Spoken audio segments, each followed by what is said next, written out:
So if you've ever consumed traditional personal finance content, you've probably come across the 50-30-20 budget. You spend 50% of your income on needs, you spend 30% on wants, and then you save 20%. Or you use it to pay down debt. And this will obviously be different for everyone depending on the phase of your life, how much you earn. But what I think is a nice model here actually skews a little bit from the traditional advice, but I would say for good reason.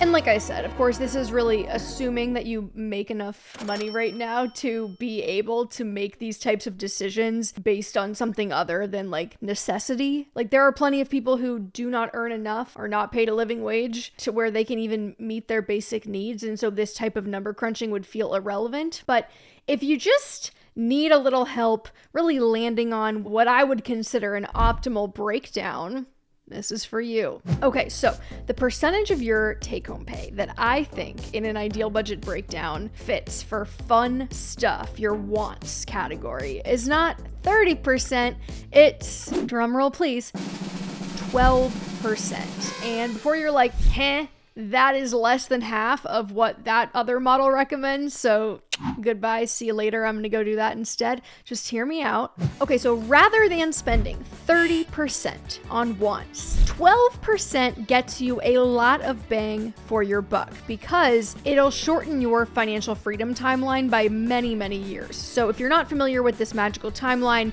or like how to calculate it on your own, we'll share our video in the description of this video that'll kind of teach you how to think about those numbers, run the numbers for yourself. But for example, we love easy round numbers. Let's say you're making $100K after taxes every year. So instead of spending $30,000 on fun stuff every year, we would try to cap our fun spending at around $12,000 per year, which is $1,000 a month versus what, closer to like $2,500 a month. Assuming we're still following the rest of the formula, we're spending 50% on needs, 20% on savings or debt pay down. The difference, the $18,000 difference between $30,000 and $12,000 is going to allow us to go from a 20% save rate to nearly 40%.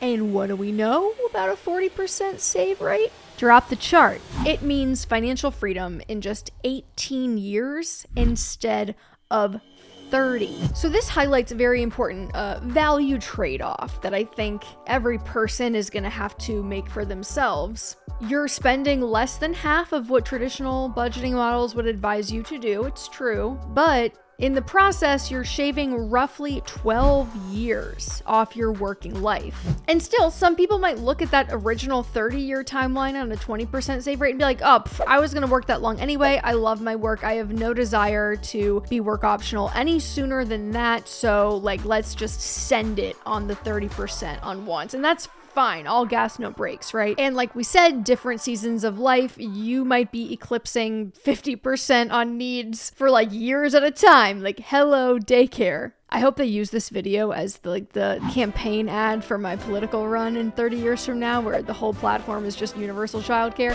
But anyway, it could be that you are starting your first entry-level job on your own. You are almost certainly going to spend more than 50% of your take-home pay on needs, particularly if you're in like New York City. But in the future, you might have a much higher income, in which case this becomes applicable. Similarly, phases of life, you're in your 30s, you're trying to buy a home, you're trying to start a family, you also got student loans, like, yeah, probably gonna exceed 50% of take-home pay on needs. And it's not like as you get older, things necessarily are going to get easier. You could be in your 40s, you're balancing children's education, parents' health costs. There might not be much room for fun stuff anyway. Like these are all fair, valid, realistic, right? And I know that I feel like I'm kind of painting a bleak picture, but maybe this just goes to show why focusing on increasing income is so important in personal finance, particularly in the paradigm that we live in the United States. But also, you might be someone that has an above average salary